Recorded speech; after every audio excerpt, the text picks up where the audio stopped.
نحمده ونصلي على رسوله الكريم أما بعد আজকের এই নির্বাচনী পথসভার আমার স্নাতক ছাত্র মেধাবী ছাত্র আমাদের ইউনিয়নের কৃষি সন্তান স্নাতক মাওলানা আব্দুল গফফার স্টেজের বিশেষ অতিথি হিসেবে উপস্থিত আছেন বিশিষ্ট সংগঠক বিশিষ্ট সমাজসেবক জননেতা বাংলাদেশ জামাত ইসলামী সাতক্ষীরা শাখার সম্মানিত সহকারী সেক্রেটারি জনাব মাহবুবুল আলম সহ উপজেলা আমির সহ অন্যান্য নেতৃবৃন্দ, স্টেজে বসা সম্মানিত সুধী মণ্ডলী, প্রাণপ্রিয় সাংবাদিক বন্ধুগণ, সনাতন ধর্মের প্রিয় ভাইরা, আমাদের পিছনে আছেন অনেক সম্মানিত মা এবং বোনেরা, রাস্তার ধারে দাঁড়িয়ে আছেন, বসে আছেন সকল পর্যায়ের সম্মানিত সুধী মণ্ডলী, সংগ্রামী সাতক্ষীরাবাসী, কুলিয়াবাসী, আল্লাহ রাব্বুল আলামিনের লাখ কোটি শুকরিয়া। জুলাই বিপ্লবের মাধ্যমে 5ই আগস্টের বিপ্লবের মাধ্যমে রব্বুল আলামিন বাংলাদেশে একটা নতুন সূর্য উদয় করেছেন। একটি নতুন প্রভাতে আমরা আজকে পদার্পণ করেছি।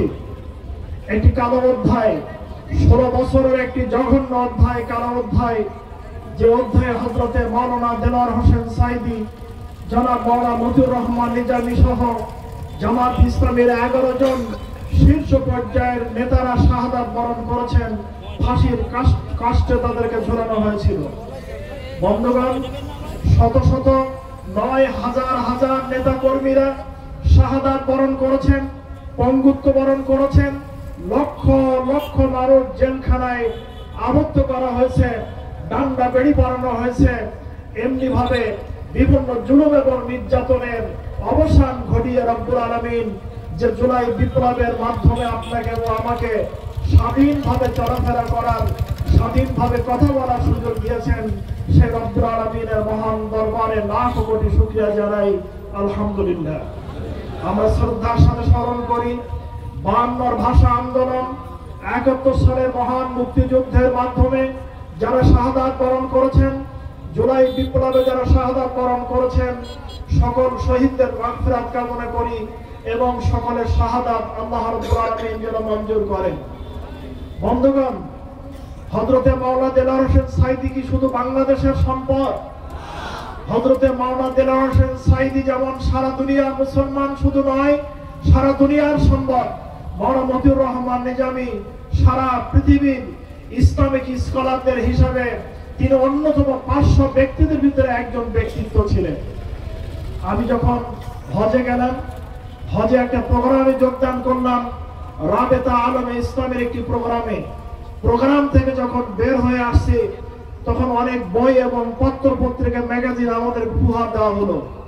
এই ম্যাগাজিনের পৃষ্ঠা খুলে দেখলাম, এই ম্যাগাজিনের ভিতরে যার লেখাকে 1 নম্বর স্থান দিয়েছেন, যার ছবি সহ এই ম্যাগাজিন অলঙ্কৃত হয়েছে, তিনি হচ্ছেন জনাব মাওলানা মতিউর রহমান নিজামী।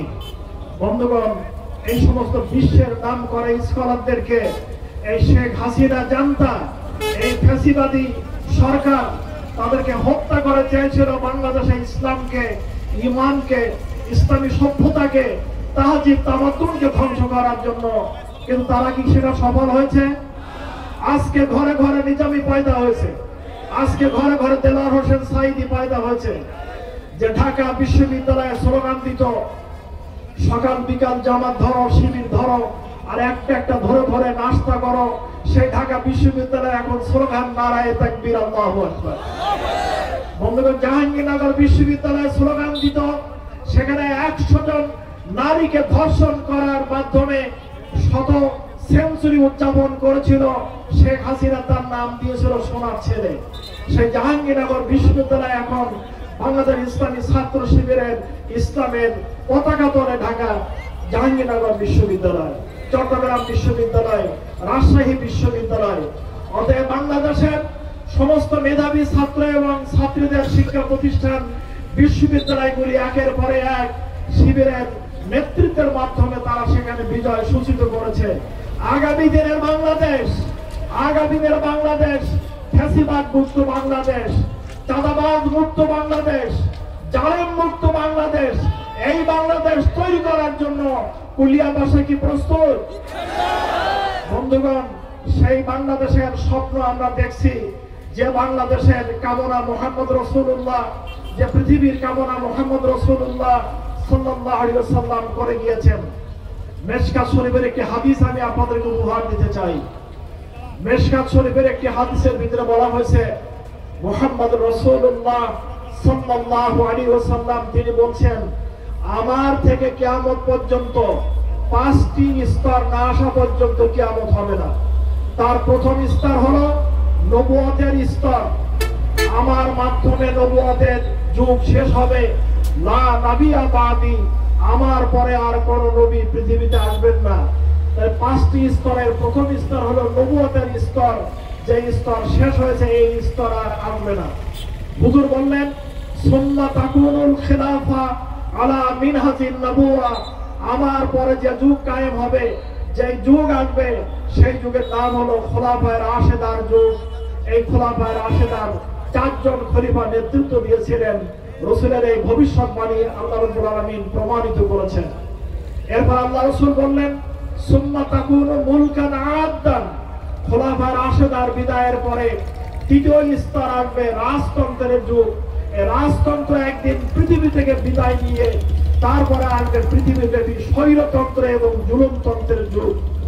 তাহলে 1 নম্বর হলো নবুয়তের যুগ, 2 নম্বর হলো খোলাফায়ে রাশেদার যুগ, 3 নম্বর হলো রাজতন্ত্রের যুগ, 4 নম্বর হলো স্বৈরতন্ত্রের যুগ।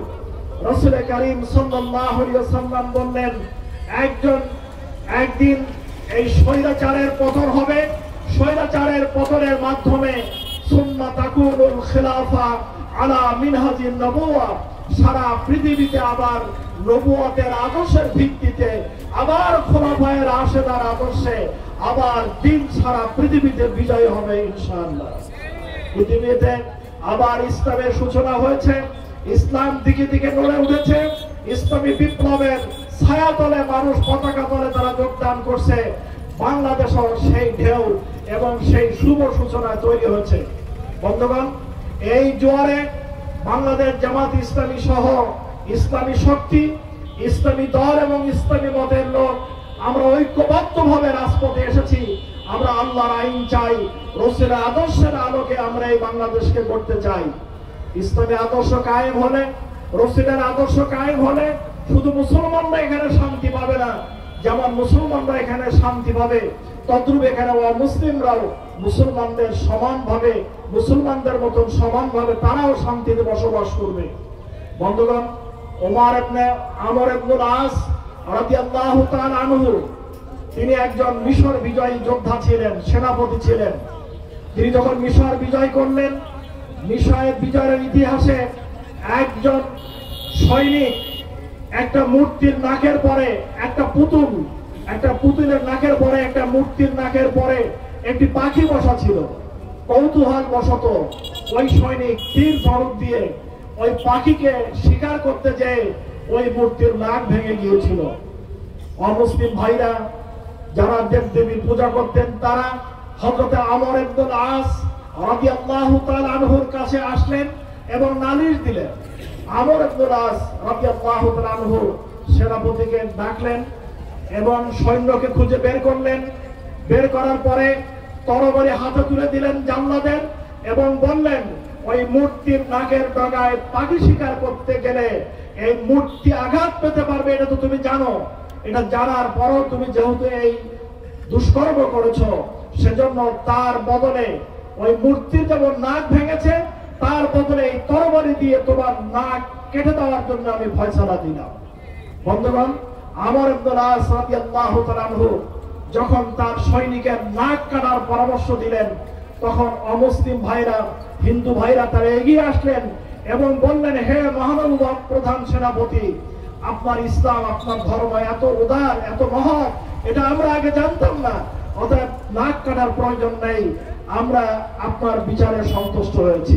বন্ধুগণ, আল্লাহ রাব্বুল আলামিন কোরআনুল কারীমের মধ্যে স্পষ্ট করে ইসলামী রাষ্ট্রে যারা অমুসলিম বসবাস করবেন তাদেরকে মুসলমানদের আমানত, ইসলামী রাষ্ট্রের আমানত বলা হয়েছে।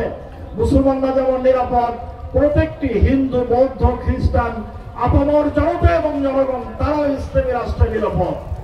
একজন হিন্দু ভাই তিনি বক্তৃতা করে বললেন যে 5 আগস্টের পরে হিন্দু ভাইদের মনের ভিতরে দারুণ সংশয় ছিল যে না জানি কি হবে আমাদের, কিন্তু জামাত ইসলামী ওই দিন প্রত্যেক মন্দির এবং হিন্দুদের বাড়ি পাহারার দায়িত্ব গ্রহণ করেছিল। আপনাদের কুলিয়ায় কি কেউ প্রমাণ দিতে পারবেন যে কোনো অমুসলিম ভাইয়ের পরে, সনাতন ধর্মী ভাইয়ের পরে কোনো জুলুম এবং কোনো নির্যাতন হয়েছে? কোনো নির্যাতন হয় নাই। আপনারা রুখে দাঁড়িয়েছিলেন। আমরা আশ্বস্ত করতে চাই, যদি কোনো ব্যক্তি কোনো অমুসলিমের পরে এই ধরনের নির্যাতন করে, আমির জামাত বলেছেন আমরা তার হাতকে অবশ করে দেব। কোন ব্যক্তি যদি কোনো অমুসলিম ভাইদের পরে কোনো ধরনের কোনো জুলুম নির্যাতন করে, সে জালেম যত বড় শক্তিশালী হোক, আমরা তার হাতকে অবশ করে দেব। বন্ধুগণ, সেজন্য আপনারা ঘাবড়াবেন না। ইসলাম কায়েম হলে, ইসলামের নিদর্শন, আজকে মালয়েশিয়ার ছোট্ট একটি রাষ্ট্র, সেখানে ইসলাম এর পতাকা তলে বহু বিভিন্ন দেশ থেকে এসে তারা সেখানে বসবাস করা শুরু করেছে, ধর্ম ত্যাগ করে নয়। সেখানে ইসলাম কায়েম হওয়ার কারণে তারা দেশ থেকে চলে গিয়েছিল, কিন্তু তারা আবার ফিরে এসেছে। এসে সেই সমস্ত দেশে সেই অমুসলিম ভাইরা সেখানে বসবাস করা শুরু করে দিয়েছে। মক্কা বিজয়ের ইতিহাস, একজন বৃদ্ধা পোটলা পুটলি নিয়ে পালানোর চেষ্টা করছে যে মুহাম্মদ সাল্লাল্লাহু আলাইহি ওয়াসাল্লাম মক্কা বিজয় করেছেন, না জানি আমাদের অবস্থা কি হবে। তিনি একটি পাহাড়ের গুহার ভিতরে পালানোর জন্য তার ঘরের মাল সামান নিয়ে তিনি দৌড়াদৌড়ি করছেন। মুহাম্মদ রাসূলুল্লাহ সাল্লাল্লাহু আলাইহি ওয়াসাল্লাম তিনি দেখতে পেলেন যে একটা বৃদ্ধা মহিলা, তিনি তার পোটলা পুটলি নিয়ে মাল সামান নিয়ে টানা হাসরা করে পাহাড়ের গুহার ভিতরে যাওয়ার চেষ্টা করছেন। আল্লাহ রাসূল জিজ্ঞেস করলেন, বুড়িমা তোমার কি হয়েছে? ওই বৃদ্ধা বললেন, তুমি কি জানো না মুহাম্মদ সাল্লাল্লাহু আলাইহি ওয়াসাল্লাম মক্কা বিজয় করেছেন? দীর্ঘদিন পরে আমরা যে জুলুম নির্যাতন করেছি, সেই জুলুম এবং নির্যাতনের প্রতিশোধ তিনি গ্রহণ করবেন না, এটা হতে পারে না। সেজন্য আমি আশ্রয়ের জন্য পাহাড়ের গুহাকে বেছে নিচ্ছি। মুহাম্মদ রাসূলুল্লাহ সাল্লাল্লাহু আলাইহি ওয়াসাল্লাম এই বৃদ্ধার মাল সামান বয়ে দেওয়ার ব্যাপারে সহযোগিতা করলেন। তিনি যখন মাল সামান দিয়ে ফিরে আসছেন, তখন বৃদ্ধা বললেন, ওগো বাবা, তোমার পরিচয় কি? তুমি একটা মহৎ কাজ করলে। আল্লাহ রাসূল বললেন, আমি সেই মুহাম্মদ যার ভয়ে তুমি পালাচ্ছ। বৃদ্ধা বললেন, তা যদি হয় তাহলে আমি তোমার ধর্মে দীক্ষিত হওয়ার জন্য প্রস্তুত।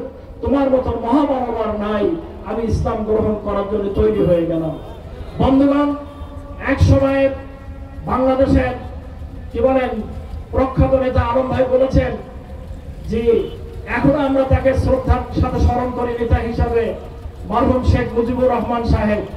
তিনি বলেছিলেন তিনি আফসোস করে বলেছিলেন যে আমি চেয়েছিলাম সোনার বাংলা গড়তে, কিন্তু সোনার বাংলা গড়া আমার পক্ষে সম্ভব হলো না। কেন হলো না? আমি দায়িত্বহীন ভাষায় বলতে চাই, সোনার বাংলা গড়ার জন্য সোনার মানুষ ছাড়া সোনার বাংলা গড়া আদৌ সম্ভব নয়। আমার ডাইনে চোর, আমার বামে চোর, আমার সামনে চোর, আমার পিছনে চোর, যত সব চাটার দল এবং চরের দল, যে কারণে আমি এই সোনার বাংলা গড়তে পারলাম না। বন্ধুগণ, এই জন্য সোনার বাংলা গড়ার জন্য সোনার আদর্শের প্রয়োজন, সোনার মানুষের প্রয়োজন। সেই মানুষের জন্য জামাত ইসলামী কাজ করে চলেছে। বন্ধুগণ, আমাদের 2 জন মন্ত্রী 3টা মন্ত্রণালয়ের দায়িত্ব পালন করেছেন। মরহুম শহীদ মওলানা মতিউর রহমান নিজামী, জনাব আলী আহসান মোহাম্মদ মুজাহিদ, আমাদের বেশ কিছু এমপিরা তাদের গুরুত্বপূর্ণ দায়িত্ব পালন করেছেন। তাদের দায়িত্ব পালন করার সময়ে এই 2 জন মন্ত্রী 3টা মন্ত্রণালয় সফলভাবে তারা পরিচালনা করেছেন।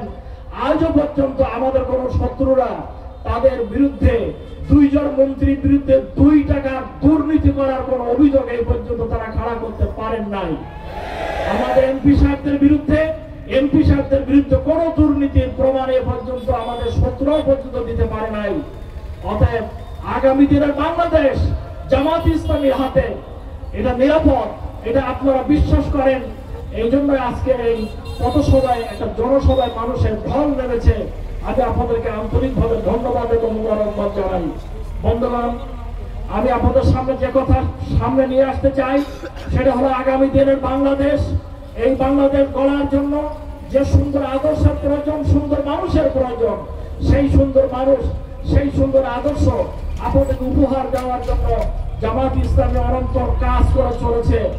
আমরা শুনেছেন যে আমাদের সম্মানিত আমির জামাত সাতক্ষীরা জনসভায় তিনি এসে বলেছিলেন, বিভিন্ন জনসভায় তিনি বক্তব্য দিচ্ছেন, জামাত ইসলামের কোন ব্যক্তি যদি জুলুমের সাথে অন্যায়ের সাথে যদি জড়িত হয় তাহলে কারণ লাগবে না, আপনারা আমাকে ধরাই দেবেন, আমাদের দায়িত্বশীলদেরকে বলবেন, তার কি শাস্তি দিতে হয় সে শাস্তির প্রমাণ আপনারা দেখবেন।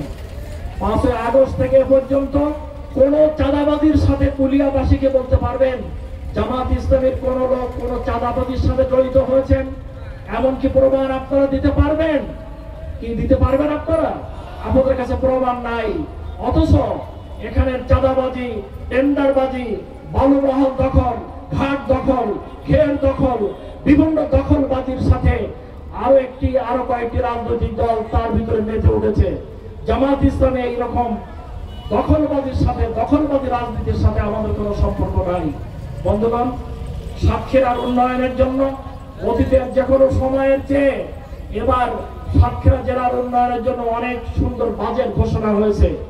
তার ভিতরে একটি উল্লেখযোগ্য বাজেট ঘোষণা করা হয়েছে আমাদের সাতক্ষীরা থেকে ভেটখালি পর্যন্ত যে রাস্তা, কেউ উঠবেন না, সবাই উঠবেন, ভেটখালি পর্যন্ত যে রাস্তা, এই রাস্তার উন্নয়নের কাজ শুরু হয়েছে, কালবারের কাজ শুরু হয়েছে, আপনারা লক্ষ্য করতে পারছেন। আমার কাছে বাজার কমিটির পক্ষ থেকে স্লিপ এসেছে যে এই রাস্তার উন্নয়ন হোক, এটা আমরা চাই, কিন্তু রাস্তার প্রসারের নামে অহেতুক জায়গা যেন সরকার আমাদের কাছ থেকে দখল না করে। আমি ইতিমধ্যে আপনাদের এই সেন্টিমেন্ট, আপনাদের এই বক্তব্য আমার কানে এসেছে। আমি রোডস এন্ড হাইওয়েজের এক্সিকিউটিভ ইঞ্জিনিয়ারের সাথে কথা হয়েছে, প্রশাসনের সাথে কথা হয়েছে, আমি ঢাকাতে কথা বলেছি, যেটুকু জায়গা প্রয়োজন ঠিক ততটুকু জায়গা গ্রহণ করার জন্য আমরা দাবি করেছি। আপনাদের এই প্রাণের দাবির সাথে আমরা একমত হয়ে আমরা চেষ্টা করছি এবং আমরা লক্ষ্য রেখে যাচ্ছি যাতে করে আপনাদের দোকানপাট, আপনাদের বসবাসের ঘর বাড়ি, আপনাদের এলাকার গুরুত্বপূর্ণ স্থাপনা যাতে নষ্ট না হয় সেদিকে আমরা নজর রাখবো ইনশাআল্লাহ। বন্ধুগণ, আমি আপনাদের সামনে সর্বশেষ যে কথাটি পেশ করতে চাই সেটা হলো যে বাংলাদেশ অপার সম্ভাবনার বাংলাদেশ। এই বাংলাদেশকে একসময় তলাবিহীন ঝুড়ি বলা হয়েছে, কিন্তু বাংলাদেশের সম্পদ যদি কাজে লাগানো যায়, লক্ষ লক্ষ কোটি টাকা দেশে যদি পাচার না হয়, দেশের সম্পদ যদি দেশে কাজে লাগে, দেশের বেকার যুবকদেরকে যদি আমরা কাজ দিতে পারি, দেশের সম্পদকে যদি আমরা সঠিক জায়গায় কাজে লাগাতে পারি, তাহলে আমাদের দেশ গরিব থাকবে না, আমাদের দেশ অভাবী থাকবে না। এই দেশ আমাদের সম্পত্তি, আমরা এটাকে গড়ে তুলতে পারবো ইনশাআল্লাহ।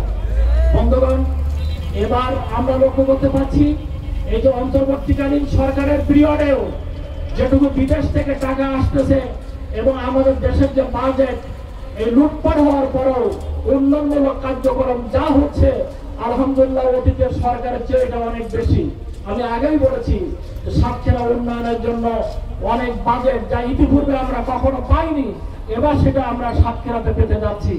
বন্ধুগণ, জামাত ইসলামীকে যদি আপনারা সেই সুযোগ দেন, আপনাদের প্রতিনিধি হিসাবে আমরা পার্লামেন্টে যে এদেশের বেকারদের ব্যাপারে কথা বলবো, মজদুর জনগণের পক্ষে আমরা কথা বলবো, এখানে যুবক এবং তরুণদের ব্যাপারে কথা বলবো, কোরআনের পয়গাম আমরা পার্লামেন্টে উপস্থাপন করব, রাসূলের আদর্শকে আমরা পার্লামেন্টে উপস্থাপন করব। অতএব পার্লামেন্ট ঝংকারিত হবে কোরআনের আওয়াজে, রাসূলের আদর্শের আলোকে। গরিব দুঃখী বঞ্চিত মানুষের সাথে থেকে আমরা পার্লামেন্টে আইন পাশ করব, দেশের জনগণ সুখে থাকবে, দেশের জনগণ কাজ পাবে, গরিব দুঃখীরা কাজ পাবে, বেকার যুবকরা কাজ পাবে। এই সুন্দর বাংলাদেশ গড়ার জন্য আমরা সামনে এগিয়ে যেতে চাই। আপনারা কি আমাদের সহযোগিতা করার জন্য প্রস্তুত আছেন? বন্ধুগণ, আমার পরে ওমর ফারুক আগে বক্তব্য রাখার কথা ছিল, একটু দেরিতে এসেছে, আপনাদের কুলিয়ার কৃতি সন্তান, যদিও আমার বক্তব্য, তারপরও আপনাদের সামনে শুভেচ্ছা বক্তব্য এবং ধন্যবাদ বক্তব্য রাখার জন্য আমি কয়েক মিনিট ছেড়ে দিচ্ছি। আপনাদের সামনে ওমর ফারুক এখন বক্তব্য রাখবে, সবাই বলবেন, সভাপতির বক্তব্য শেষ করে তারপরে আপনারা উঠবেন। আসসালামু আলাইকুম ওয়া রাহমাতুল্লাহি ওয়া বারাকাতুহু।